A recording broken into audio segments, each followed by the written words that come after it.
Good morning, evening, afternoon, night, whatever time of day it may be for you watching this, dusk, dawn. Welcome back to my LAMDA log. We're talking about week 10, day 1, Monday, November the 17th, 2025. Yeah, so we started off by meeting together early in a studio to work on a collaborative soundscape choreographed movement idea for Nicoletta's class. Last week she wanted us to, based on the poem and the kind of music she showed us, to base something off of that. And so we got together and whipped something together in 2 separate groups. We did it. And then we went to warm up in John Wood. And then we had voice with Jess, practical voice. And we started off asking about any questions about the final. That will be next week. Wild. We have this week, next week, and then the week after. Then we're done with term 1. A third of the way done with the master's program. Insane. So yeah. It's going to be a self-led individual warm-up, 15 minutes. It can be totally written down. There's no worries there. So I'll work on getting that all cleaned up and ready to go. And then some information. She mentioned how a spinal roll, for the sake of a spinal roll, it's not really helpful. It's virtually useless if you're not mindful about it. It's that mindfulness that opens you up and gets you ready. So just to do things for the sake of doing things is silly.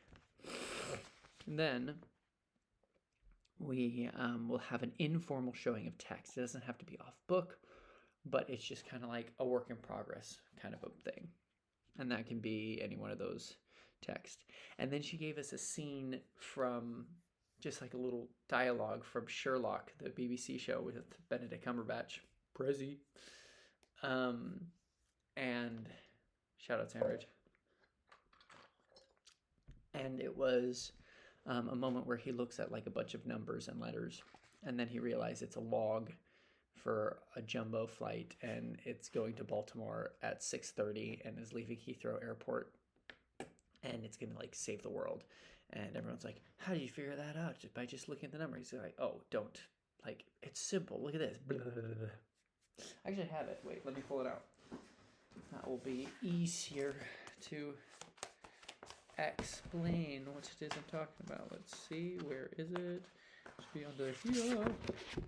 Pardon me a second. Sometimes I feel like it's silly not to be talking the whole time. Do I not have it?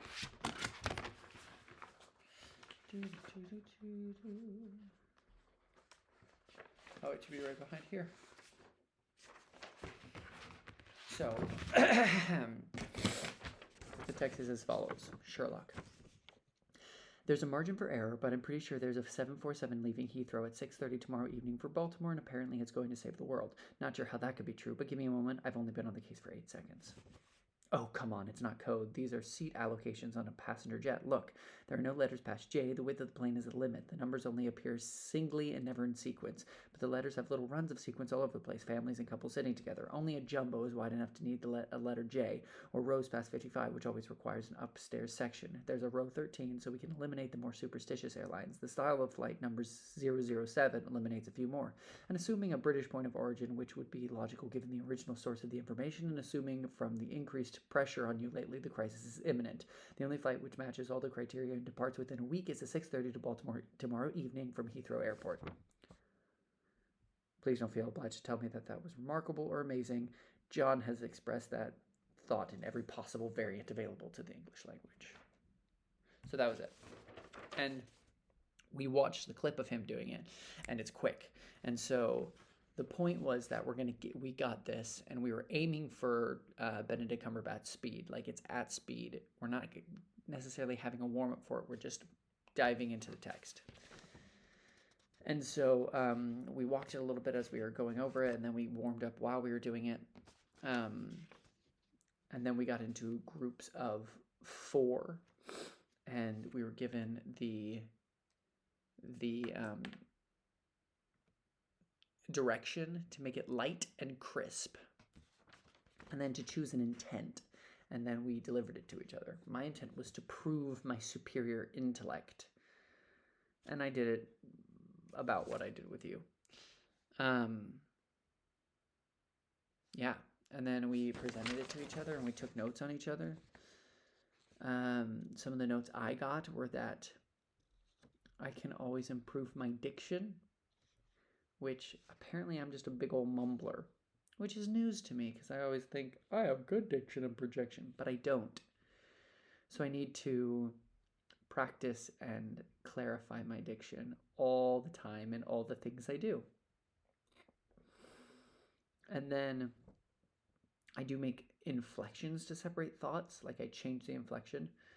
And I shouldn't rely on it as just a technique, but have that inflection change be serviceable to the tactic, right? If that makes sense. So instead of just, oh, here's a new thought, I'm going to change my intonation, but I'm changing my tactic, and my tactic is what is changing my intonation, right? And then I had a pattern of speech for most of it, like that it would go up and then go down, up and then down, and until the end where I did change it, and I was like, at every possible variant to the English language. And so this person was telling me how I don't want to be too repetitive because that gets a little boring, that gets a little predictable, but the fact that I did change it a little bit at the end was good. Yeah, but maybe find some more variation in it. Oh, then I wrote, don't need not to breathe, meaning that my goal was to do it like as quickly as possible. That was kind of my primary kind of goal with it. But I played most with the last 2 lines. Please don't feel obliged to tell me that was remarkable. John has expressed that thought in every possible variant available to the English language. Right? Because I think that was less about, look how fast I can do it. That part had a little more play to it. But that was good.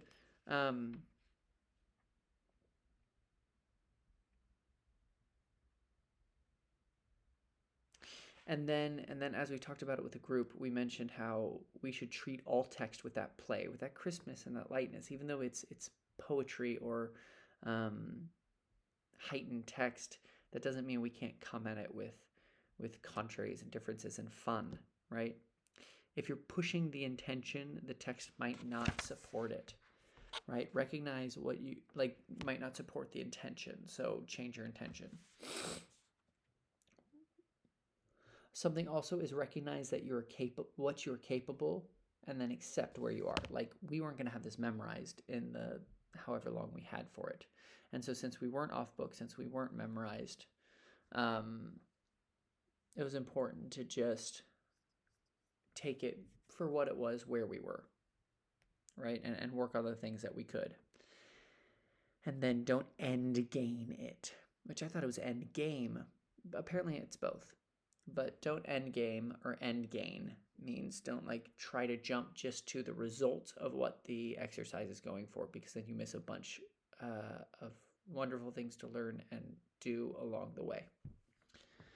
And then we got into new groups, and we wrote tongue twisters with THs, the th and th sound, the voiced and unvoiced, th, and the S and Z or Z.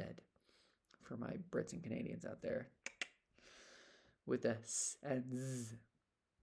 So I got into another group of 4, and the ones we wrote were that their Theo thinks that they thought Thursday was the 3rd. That their Theo thinks that they thought Thursday was the 3rd. Haha. And then Though Thaddeus thought that the weather hath thundered, Heather thought otherwise. And then, whether this brother thought that their mother was smothered is another thing altogether. That one might be my favorite. That one just rolls well. Ooh. So those were our TH ones. Now our S and Z. Sincere bees sound slightly suspicious sounds surreptitiously surrounding sassy zebras. Sincere bees sound slightly suspicious sounds surreptitiously surrounding sassy zebras. Our second one for that. Seldom sold are suckers or sugar saccharine sweets in seashell-shaped suppositories. Seldom sold are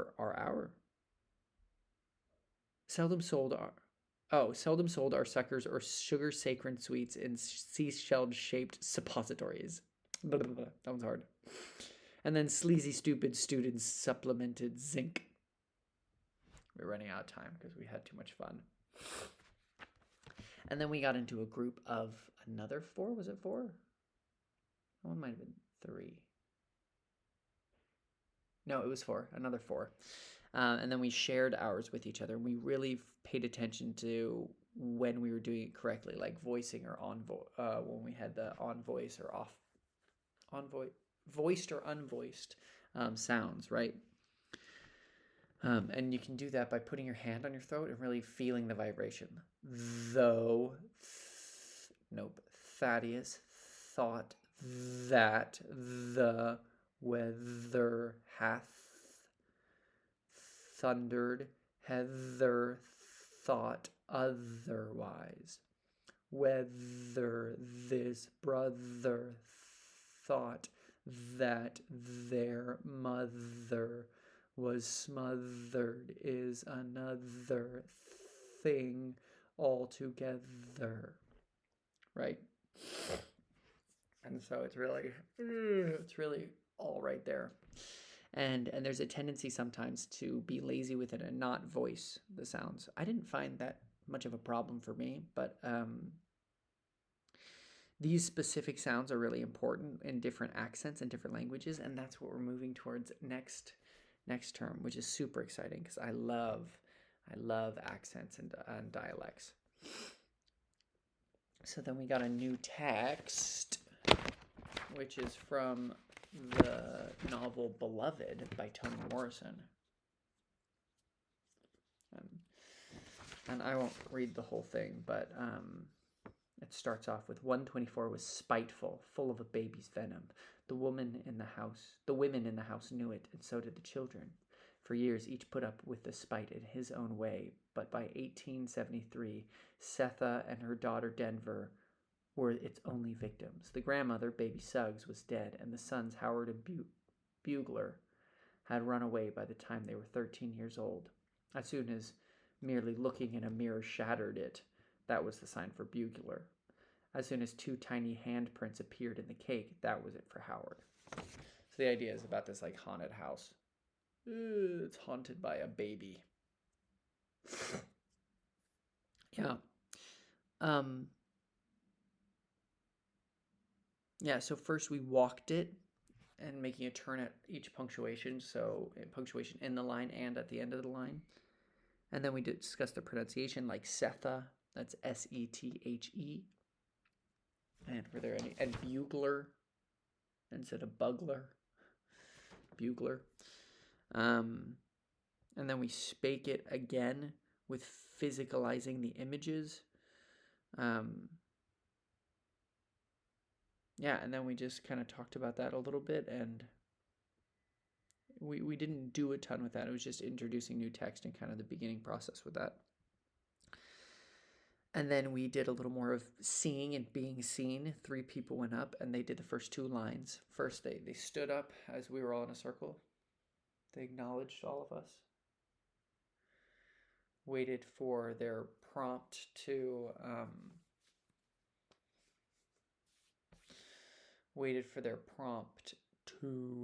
speak.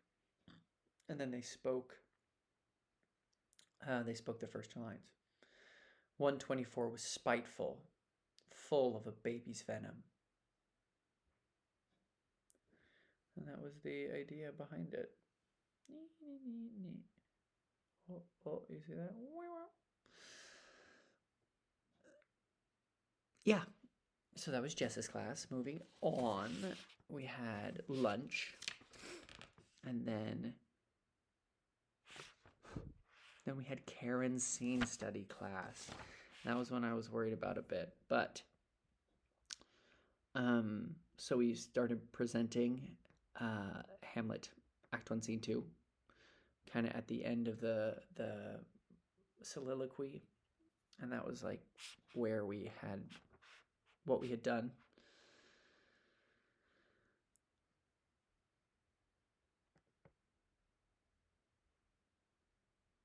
What we had done when we what am I doing? It's the same part we worked on the other day, and then we worked over the week on it. But I didn't go up, partly even though last week she said you'll go first. I didn't want to take up a ton of time, because the first 2 people she spent an hour on, half the class, and then there was some discomfort from the class about who had the opportunity to go up or not through the time, and who had time to work. And so I was like, yeah, don't worry about it.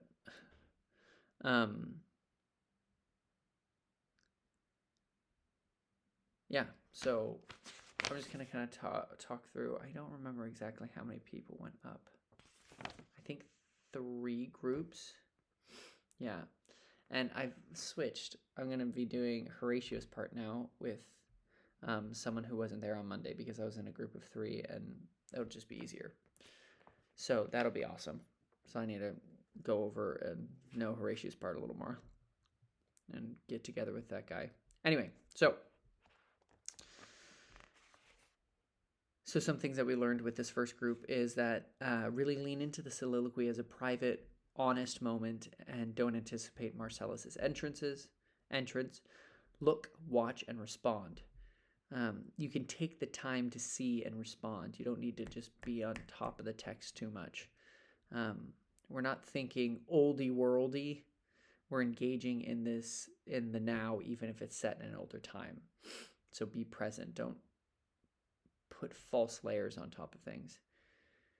And be wary of being preemptive, right? You don't want to anticipate anything. You want to be really present. Let there be a physical shift as well as an intonation shift at these full stops. How do you it doesn't have to be huge. Just there's a new thought. So how does that thought hit you? How do you receive it? If a choice doesn't work, Karen said, I don't think that's useful for you. So make a choice. So it's not so much like that was a bad choice or that was stupid or you're dumb, but I like that phrasing. I don't think that's useful for you. So the choice isn't serving the character as well as it could.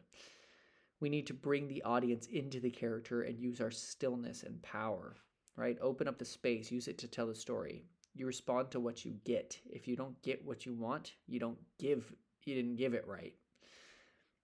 And I think that's when we changed to another group, because they try to give like notes to the people playing Marcellus and Bernardo, who just like follow. Who I played Bernardo for a second, which was fun. I didn't have any lines. I just kind of stood there and responded. You may be in a position where you have to cold read a text and bring choices and energy to it. She said that because we were assigned a certain section, and then she gave us the rest of the scene to work on too, so that we just had some more to work on, and it was good. She's like, I understand that changes the dynamic of things and that changes everything, but just make sure that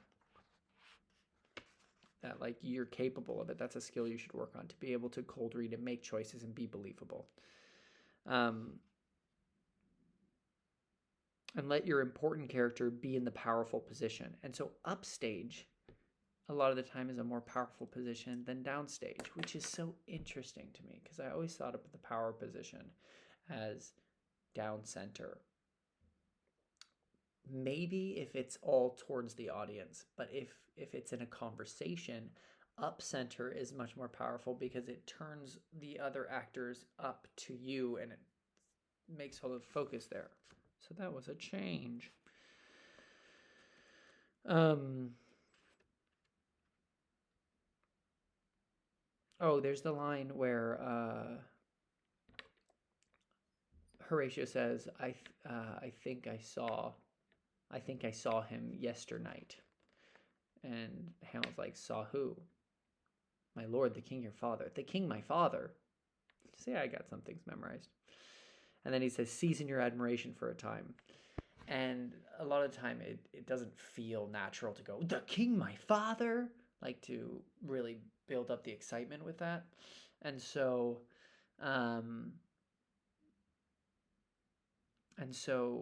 a way to earn that line and still kind of keep it believable and in the moment is to jump the cue a little bit. It's like the king seizing your admiration for a while, or whatever the line is. But that's a way to kind of make that line a little more justified. You've got to be in control of the text and not the text in control of you. Use the text, it's there. This class is focused on the black and white, the simple given circumstances, and creating reality, right? We sometimes want to and are trying to do more, but we're really stripping it down to the basics. How do you take the text and present it realistically? How do you present it with realism and with believability? How do you present a text believable? And so all of this extra stuff that we're doing isn't necessary. So just like keep it simple. Make it simple, make it clear. That's our goal. And then there's a trick to sitting down, right? Whenever we sit down, we get comfortable and we turn inward. And so you have to fight against that if you ever sit down. So stay outward and stay alert. Don't just like, but kind of stay in it. Also, this one guy is great. I was just thinking that the whole time. This guy in my cohort, he's a phenomenal actor. So I wrote it down. All of Horatio's choices need to be for and towards Hamlet. It's not indulgent. It's not performative. It's boom, focused, locked in to Hamlet. And then you need to be prepared with your cues, right? Even if you're looking at the script for the first time, you need to know when your cue comes up so you can jump into it. You can take breaks and check in at full stops. But if it's not a full stop, keep it. And then Hamlet is the one driving the tempo. So keep that energy up. And then another group went and they had too much tension and they needed to find the ease and the flow of everything. And with the newer text that we were just going, of course, it would lose steam, and that's understandable. But yeah, you also don't always have to do the most. Sometimes we're like, I need to gesticulate, and I need to act, and I need to do stuff. But sometimes you can just kind of stand still and respond. You don't have to be like, what? Right? And then have clarity of when there are characters' connections, use the people in the scene. Marcellus and Bernardo are there, so like Horatio can check in with them. It's like, what? And then make those and set those. That was basically what we talked about. And then we had movement with Nicoletta, and we started by breathing like into ourselves. We started to thinking about breathing into our heart space and our solar plexus, our gut, our pelvic floor, our feet. We thought about breathing into roots, into the ground, reaching all the way to the center of the earth and really grounding ourselves and being present. And then we stepped into the space. Then we presented our little sound movement pieces. The other groups was more. It was something. Ours was whatever, but that's okay. And then ours, what it was is we were walking straight with our heads down, and we were just saying sleep, walking straight and then turning, and it was very linear. And then there was one person who was a little more flowy, and then they would stop someone and they'd go, and then we'd all stop and go, don't go back to sleep. And then they joined, and then there's two flowy people, and then the person who's just stop someone else, don't go back to sleep. And then there was three of them, and then don't go back to sleep. And then that created a group, and then they floated around, and then we did some movement stuff, and it was whatever it was. The other group had this flowy, windy sound stuff, and then they're like, I'll meet you there. And then they crossed the space, and then I'll meet you there, across the space. And then they all kind of congregated in the center, and then they became a blob and did movements together. And then it repeated, and it worked a lot better. It was just fuller, and yeah, it was whatever. And then we combined the two together, so we kept this rigidness while they were doing their thing. But instead of a circle, they were doing it individually, and then I'll meet you there, and crossing. And then we combined into this idea, this mass, this blob. And then she was like, okay, that's cool, but now let's do it in a way that we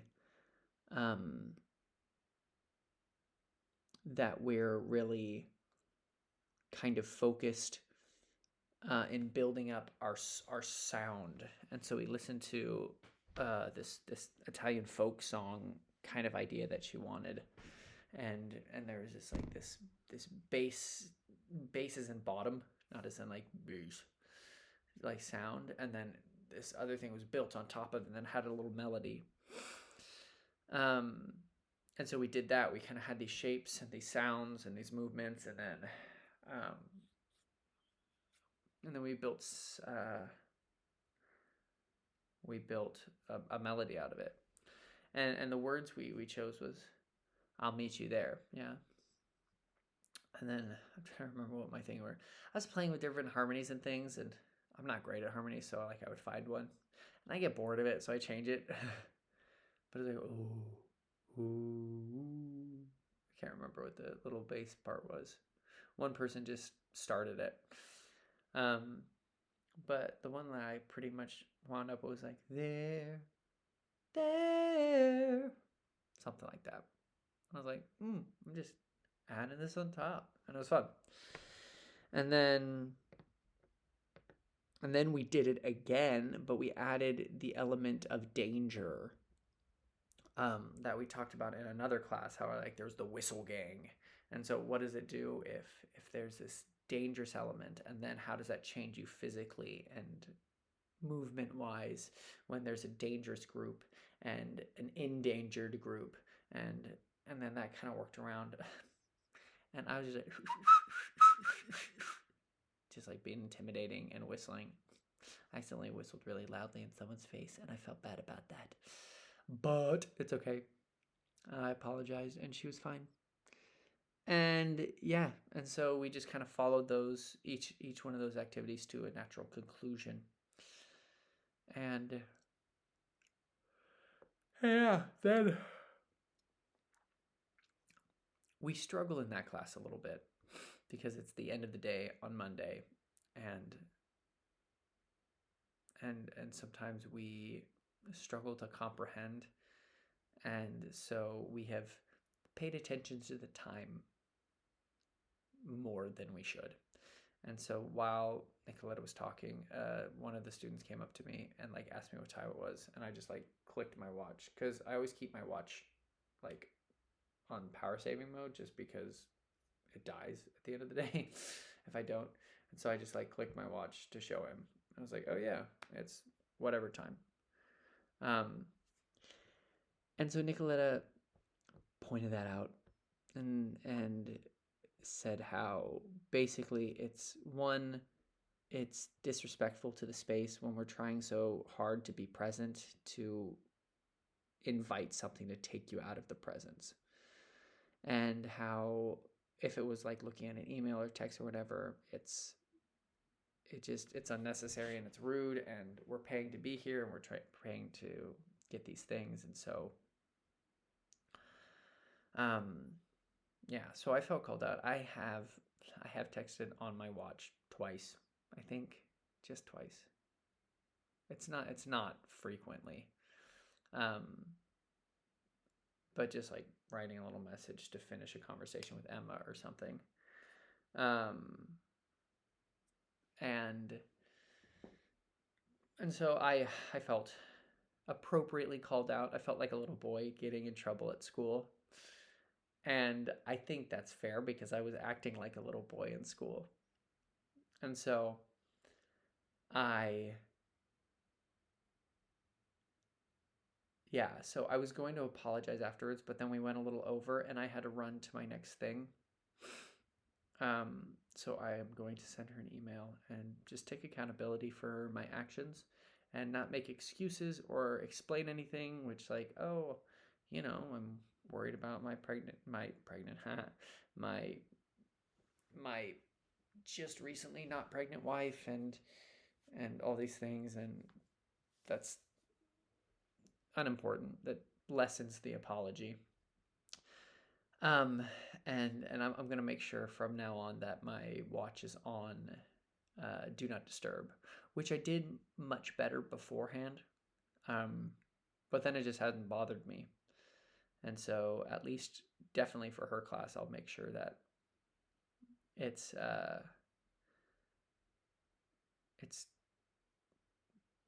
do not disturb. It's undisturbed. Yeah. And then we finished with the body weight thing that we did before, where we were like actively falling on people and then flipping around. And I did a backflip, which was fun. I like leaned back and then people took my arms and then I flipped over someone, which was quite delightful. I really like that. That's so fun. And then we had I had University Challenge. So that's the little game show that they do with universities that LAMDA's been invited to for the first time. And we had a mock game where there were 6 of us, 3 teams of 3, and I was team captain of my team, and I was at 2 people, one from PTAS, so a tech student, and one from musical theater. MA, they don't have an undergrad in musical theater here. And so then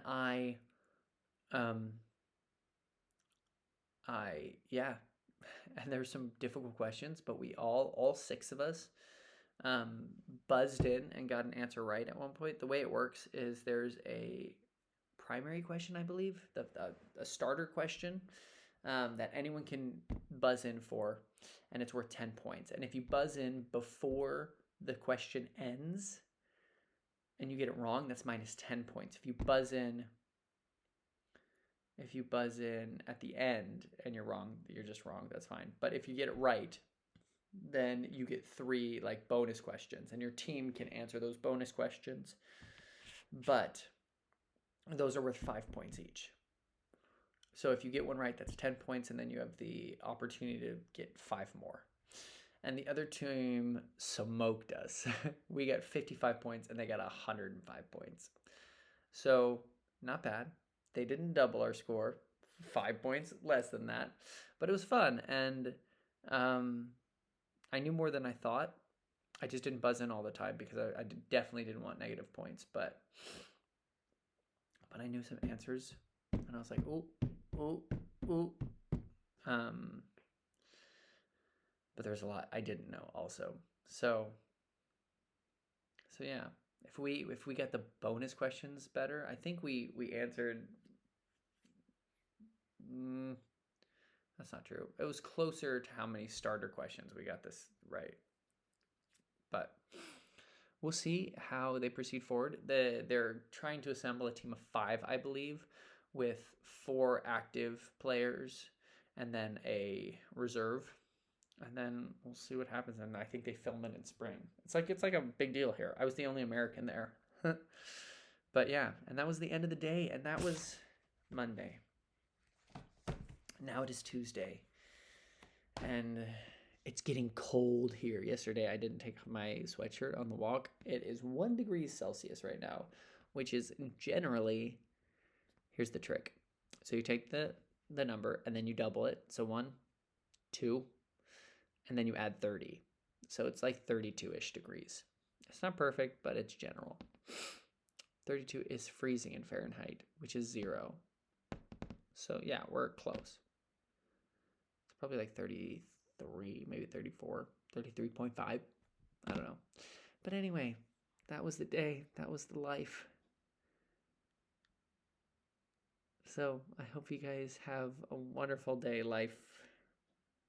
I hope dreams are fulfilled and days are seized. Bye.